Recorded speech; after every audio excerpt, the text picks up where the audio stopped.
So ఈరోజు మనతో పాటే ఉన్నారు one of our favourite TFI writers Thota Prasad garu. త్వరలో కన్నప్ప అనే ఒక పాన్ ఇండియా మూవీతో మన ముందుకు రాబోతున్నారు. నమస్తే సార్. హాయ్ కార్తిక్ గారు, ఎలా ఉన్నారు? బాగున్నాను సార్, మీరు ఎలా ఉన్నారు? Good sir.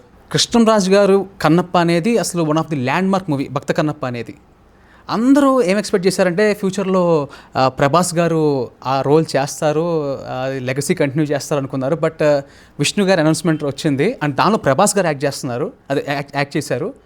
సో అసలు ప్రభాస్ గారు ఎలా ఈ సినిమాని యాక్సెప్ట్ చేశారు అండ్ రుద్ర క్యారెక్టర్ ఎలా ఉండబోతుంది? ఎందుకంటే ట్రైలర్ చూసిన తర్వాత ఎక్స్పెక్టేషన్స్ ఒక రేంజ్లో పెరిగిపోయినాయి. సో దాని గురించి మీ మాటలో చెప్పండి సార్. అవును, జూన్ 27 అన్ని లాంగ్వేజ్లో ప్రపంచవ్యాప్తంగా రిలీజ్ అవుతుంది. Okay sir.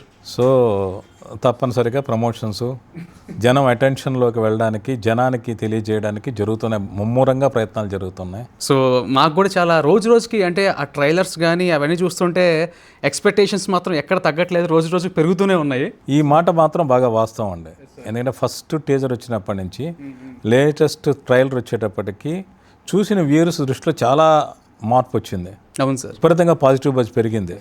అంటే ఇదివరకు న్యూజిలాండ్లో షూటింగ్ ఏంటని కంప్లైంట్ చేసిన వాళ్ళు కూడా ఆ లొకేల్స్కి, ఆ విజువల్ బ్యూటీకి అడిక్ట్ అయిపోయి వాళ్ళు దాంతో కనెక్ట్ అయిపోయారు. అంటే ట్రైలర్ రిలీజ్ తర్వాత చాలామంది నాకు ఫోన్ చేశారు, మెసేజ్లు పెట్టారు, ట్రైలర్ ఎదిరిపోయింది, పాజిటివ్ బజ్ చాలా ఉంది. అదే సార్. ఇప్పుడు అసలు న్యూజిలాండ్లో చేసి అన్న ఫీలింగే రావట్లేదు అని చాలామంది చెప్పారు.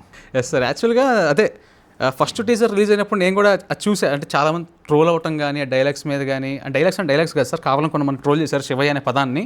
అంటే ట్రోల్ చేయడానికి కొంతమంది రెడీగా ఉంటారు, అది వాళ్ళ ప్రొఫెషన్. పని చేయడం మీరు నేను మనలాంటి వాళ్ళ పని చేయాల్సిందే.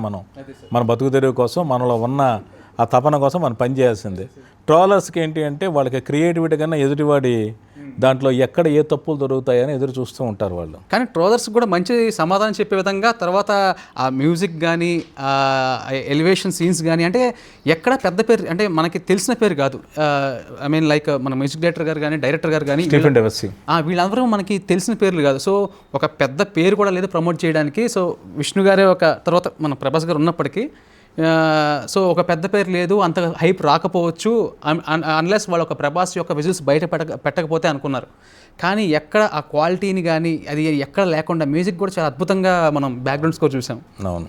సో ఫస్ట్ ఆఫ్ ఆల్ మనం ఆడియన్స్ ఎక్కువ కోరుకుంటున్న ప్రశ్నతోనే స్టార్ట్ అవుతాం సార్. అట్లాగండి. అసలు ట్రైలర్ రిలీజ్ అవుతుందనగానే అందరూ వెయిట్ చేస్తున్న మ్యాక్సిమం ప్రభాస్ గారు ఎలా ఉండబోతున్నారు అని. సో ఒక రుద్ర రూపంలో ఆయన ఒక ఎంట్రీ నిజంగా అప్పటిదాకా ట్రైలర్ ఒక రేంజ్లో వెళ్తుంటే ఆయన వచ్చిన దగ్గర నుంచి నెక్స్ట్ రేంజ్కి వెళ్ళింది.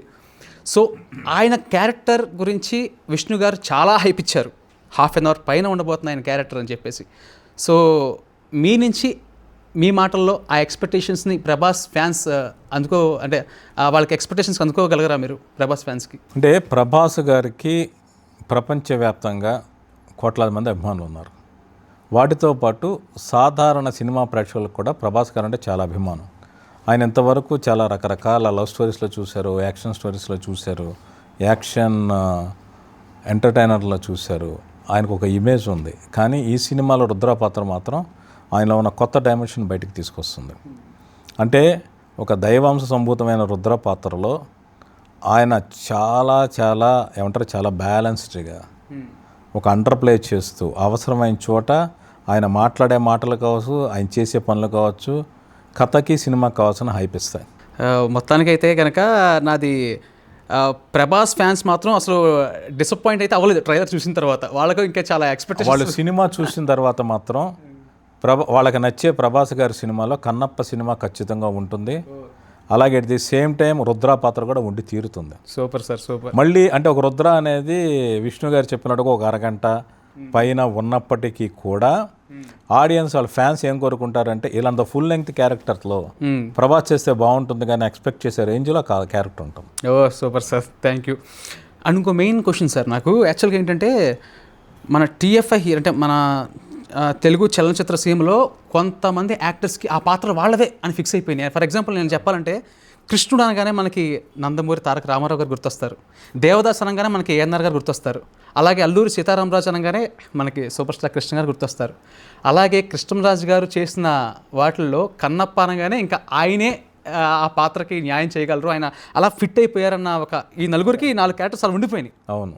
సో ఎప్పుడైతే విష్ణు గారు ఆ క్యారెక్టర్ చేస్తున్నారని తెలిసిందో, అదే మీరు ఇందాక చెప్పినట్టు ట్రోలర్స్ కొంచెం రెచ్చిపోయారు, దాని మీద ట్రోల్స్ చేయడం అంతా జరిగింది.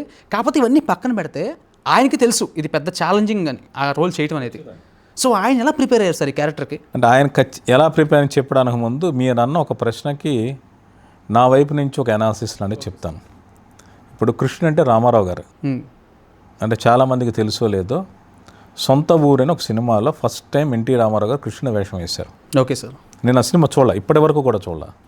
ఆ సినిమాలో ఎన్టీఆర్ గెటప్ ఆయన నటించినప్పుడు జనం నుంచి పాజిటివ్ ఫీడ్బ్యాక్ రాలేదని నేను విన్నాను. సో మళ్ళీ కృష్ణుని గెటప్ వేయాలంటే ఆయన సంకోచించారని, బట్ కేవీ రెడ్డి గారు, నాగిరెడ్డి గారు, చక్రపాణి గారు ఇలాంటి వాళ్ళందరూ రామారావు గారికి చెప్పి ఏమీ కాదు నువ్వు అచ్చం అంటే ఆయనలో ఒక ప్రశాంత వదనం ఉంటుంది, ఆ చిరునవ్వులో చిన్న కుంటితనం, ఒక మాయ కనబడుతూ ఉంటుంది. అది యాజ్ ఇట్ ఈజ్గా ఎన్టీ రామారావు గారు ఆ జెస్చర్, ఆ గ్రేసు పట్టుకున్నారు. మాయాబజార్లో శ్రీకృష్ణ కదా ఆయన నటించిన తర్వాత ఇంకా శ్రీకృష్ణుడు అంటే ఆయనే అనుకుంటే ఆయన క్యాలెండర్లో ప్రతిష్ఠించారు, విగ్రహాలు ప్రతిష్ఠించారు, ఇవన్నీ జరిగాయి. అదే సార్, అదే సార్. ఆ తర్వాత కృష్ణుని పాత్రని కురుక్షేత్రంలో శోభన్ బాబు గారు వేశారు. రామకృష్ణ గారు కూడా 2-3 సినిమాలు యాక్ట్ చేశారు, నాకు గుర్తుండే దేవుడే దిగి వస్తే, ఇలాంటి సినిమాల్లో బాలకృష్ణ గారు కూడా యాక్ట్ చేశారు. సో నేను అనేది ఆ పాత్రని మిగిలిన వాళ్ళు కూడా పోషించారు. అలాగే ఇప్పుడు మీరు అన్నారు కృష్ణ గారు అల్లూరి సీతారామరాజు అని.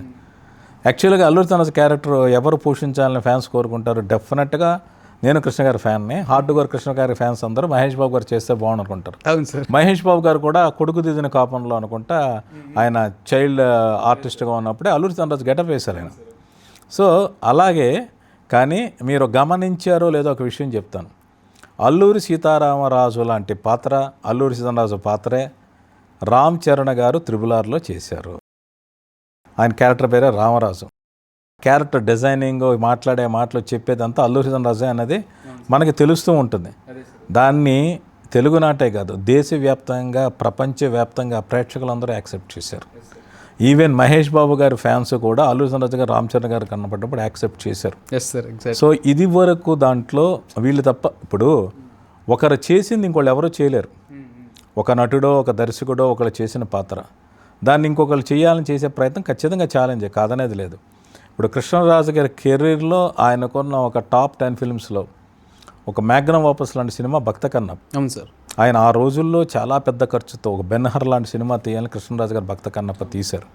సో ఒక 50 ఏళ్ల పాటు కృష్ణరాజు గారు తప్ప ఇంకెవరో కూడా ఎవరు చేయడానికి ప్రయత్నించాల. ఇప్పుడు కన్నడంలో రాజ్ కుమార్ గారు చేశారు బేటర్ కన్నప్ప. అవును సార్. ఆ తర్వాత ఆయన కొడుకు శివరాజ్ కుమార్ యాక్ట్ చేశారు మళ్ళీ కన్నప్ప కథని, శివమెచ్చిత కన్నప్ప. సో అందులో రాజ్ కుమార్ గారు శివుడు క్యారెక్టర్ చేశారు. అంటే ఒక ఆర్టిస్ట్ ఒక చెరగనే ముద్ర వేస్తే ఇంకో ఆర్టిస్ట్కి అదే పాత్రను ఎంచుకుని చేయడం అనేది చాలా పెద్ద ఎత్తున సవాల్, చాలా పెద్ద ఎత్తు సవాల్. ఆ సవాలుకు ముందే సిద్ధపడ్డారు విష్ణు గారు. పైగా ఆయనకి ఏంటంటే ఈ ప్రాజెక్ట్ అనుకున్నప్పుడు కృష్ణరాజు గారు జీవించే ఉన్నారు. ఆయన తన మనస్ఫూర్తిగా ఆయన బ్లెస్సింగ్స్ విష్ణు గారికి, ఈ సినిమాకి ఆయన ఇచ్చారు కృష్ణరాజు గారు. సో అందువల్ల ఆయనే ఆశీర్వదించినప్పుడు ఇప్పుడు విష్ణు గారు కూడా చాలా తపన పడరు. ఆయన ఈ కథ రాసింది ఆయనే. మీరు సినిమా చూశాక, అంటే ఇప్పుడు సినిమా చూడకముందు నేను మాట్లాడడం కరెక్ట్గా, మీరు సినిమా చూసిన తర్వాత విష్ణు గారి పెర్ఫార్మెన్స్ నెక్స్ట్ లెవెల్లో ఉంటుంది. ఓకే. నేను 7-8 సార్లు పైన రకరకాల దశలో సినిమా చూసిన ప్రతిసారి నాకు క్లైమాక్స్ వచ్చి కళ్ళ నీళ్ళు వచ్చాయి. ఓకే. రేపు ఆడిటోరియం కూడా అదే ఆర్ద్రతాభావం ఫీల్ అవుతారు. ఓకే. అంటే ఇప్పుడు మీరు అన్నారు భక్త కన్నప్ప క్యారెక్టర్ చేయాలంటే ఒక రాజకుమార్ గారు, కృష్ణరాజు గారు మనం చెప్పుకున్నాం. ఇక ఫ్యూచర్ జనరేషన్లో ఎవరైనా Kannappa project, Kannappa character take up చేయాలంటే విష్ణు మంచు గారు చేసిన పెర్ఫార్మెన్స్ని ఒక బెంచ్ మార్కుగా తీసుకుని చేయాల్సిందే. సో అంతలా ఇన్వాల్వ్ అయ్యారు, అంతలా బాగా చేశారు. అది బట్ కంపారిజన్స్ వస్తాయి, కాదనేది లేదు.